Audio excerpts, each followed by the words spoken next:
When studying CRTs, you may come to notice that most of the gold standard CRT displays for analog video are from Sony. Sony dominated the CRT landscape with their legendary Trinitron sets.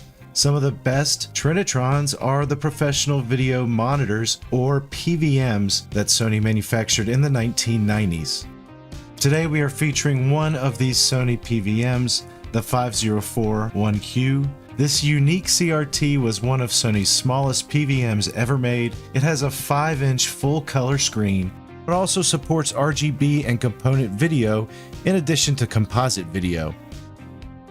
However, one of the biggest features of this monitor is its portability. It can easily be moved from one place to another since it only weighs about 12 pounds. There are several ways to power this monitor. It can run on AC current, DC current, and even has a bay for a proprietary battery that was rechargeable.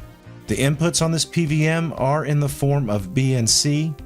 You can input composite video and output that signal. The PVM is self-terminating, so you won't need any terminators. The PVM will automatically detect and display NTSC, PAL, and even CCAM color video for ZES. The PVM does support the superior video signals of RGB and component YPBPR. It also will handle almost any sync you can throw at it. I paid $210 for this one, but I had to take a risk if it worked or not because it was listed as untested. Thankfully it does work, but it still should be serviced. Let's go through that process. We're in the servicing lab and this 5041Q has been completely serviced and adjusted. I've got a nice scrolling pattern there from the 240p test suite going.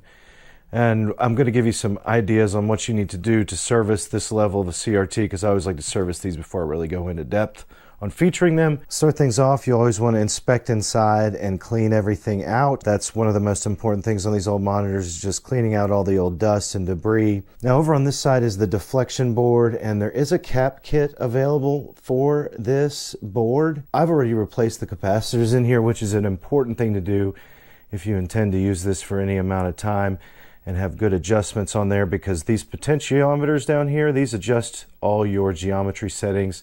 And I'll include some photographs of the cap kit, and I think it's about 19 capacitors in all. So you take out the old caps, install the new caps, and then you can go in and reflow solder on some of the vital areas like these, chips, ICs, really anything that would get a lot of heat, and again, especially the potentiometers.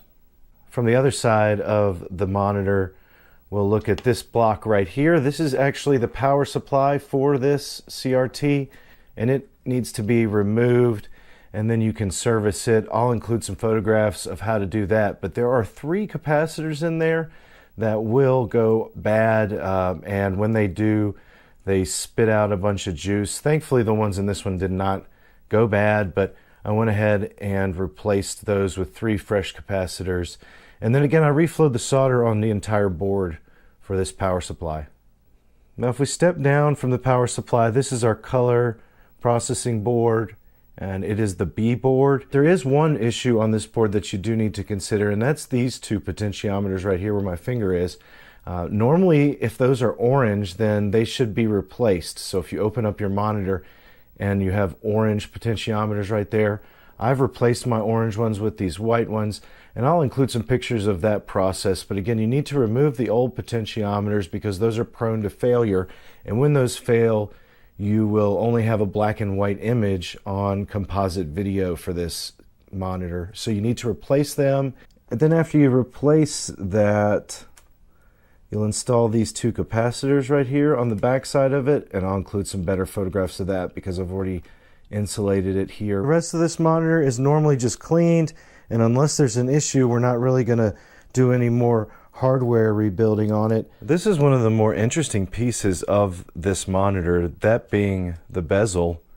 And if you look underneath, it's all pretty much one plastic piece here. And this can crack, but thankfully this one's in pretty good shape with no cracking, and it's been cleaned up here.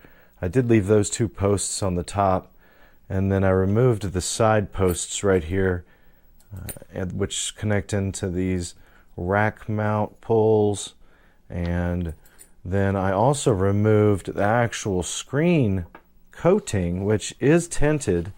If I show you, it's got a tint on it, and this one's in really good shape. It's been cleaned up, and sometimes you'll find these with a lot of scratches or even cracks in them. You can remove that. The screws are nothing more than a hex pattern, so you can remove them and just remove that overlay if you want.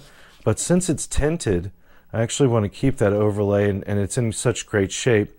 But this is just a closer look at the bezel, and you have very limited options on the front here, just due to spacing mostly. Well, here's our finished bezel. It's been cleaned now and put all back together, and it's ready to just slip right on the front of the PVM here.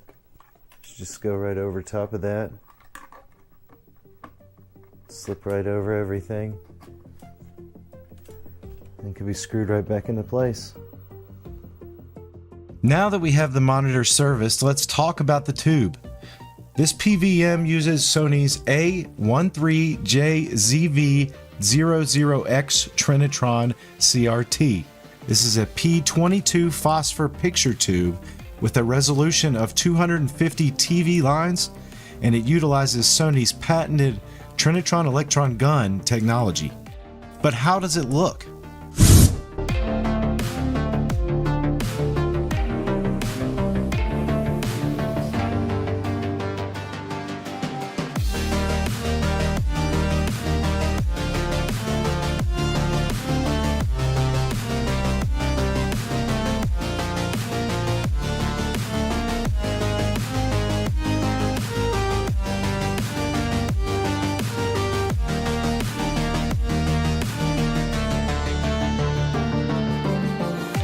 It is simply stunning. 240p video is sharp and bright. The colors are visually stimulating. Composite also looks surprisingly great, but it does look better in RGB or component. The monitor performs amazingly well, but can you really game on it? All right, I know exactly what we need to do here. We need to get on the old personal computer and see what Twitter has to say. All right, let's just fire up the old VIC-20 and see what the internet has to say about the Sony PVM 5041Q. Dear Twitter, who can game on the Sony PVM 5041Q? Now all we need to do is sit back, relax, and wait to see what the internet has to say. All right, Twitter, a true place of reason. Who'd have thought the VIC-20 would come through so great on our post? Graphics gear, cool little picture. No one. Anything less than 8 inches is too small. Anything bigger, and I feel emasculated? The kind of people that try to run Doom on a pregnancy test. Just some little guys. Oh, here we go with the little guys joke. Oh man. Alright, that's enough. Well, surprisingly helpful there, Twitter. Anyways, the question still remains, can you comfortably game on this 5-inch PVM CRT? You can comfortably game on this PVM, thanks to some of its features. The screen has an anti-glare plastic layer to help improve the picture. This plastic layer also prevents the screen from being damaged while moving the PVM. The CRT includes an amazing kickstand. This can be used to angle the viewing area up to your eye level and is a feature Sony should have kept on the 8-inch PVM models. So if you sit at the correct angle and distance from the PVM, you can comfortably use it to play single-player retro video games. Gaming on a CRT this small won't be considered a great experience by many, but it is still plenty enjoyable in short doses. It's a great collector's piece too, since it's so small, it can fit on most desks. It's also a great conversation piece for your normie friends. Originally, Sony created these devices as a way to solve a problem. The problem being a lack of good performing and reliable video monitors that were able to be portable, durable, and usable. The PVM5041Q meets and even exceeds these marks. It is a fun and beautiful piece of antique hardware. Is it worthy to game on? Well, I believe so, but what do you think? Let me know in the comments. All right, everybody, thank you again for joining me today as we went through a deep dive on this Sony PVM5041Q.